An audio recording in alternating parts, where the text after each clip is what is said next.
Well, Yes, let us see. Nabalot ng K-League at ihiyawan ang first ever fan meet and greet kagabi ni South Korean superstar Hyun Bin. Game na sinakyan ni Crash Landing on New Star ang iba't ibang pakulo na inihanda ng fans sa kanya.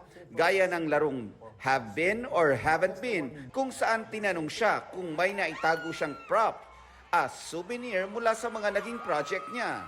Ang fans tila may collective answer. At nang sagutin ito ni Hyun Bin, mas lalong kinilig ang fans. she told me, my wife. Next, lumabas na nga ba siya in public na nakadisguise? 네, 특수 분장을 하고 나가본 적이 있습니다.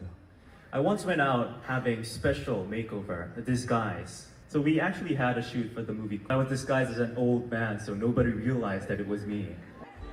May lucky fans ding nakakall si Hyun Bin sa larong Crash Call with Bin. Nagkaroon din sila ng chance na malapitan si Oppa. Did you eat dinner?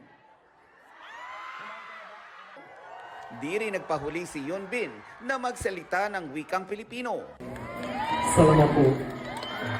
Pinasalamatan rin niya ang kanyang Pinoy fans sa warm welcome, lalo na't first visit niya ito sa Pilipinas. 오늘 또 여러분들에게 많은 I'm so thankful to receive so much energy from each and every one of you tonight, and I hope today you guys made wonderful memories with me. salamat po.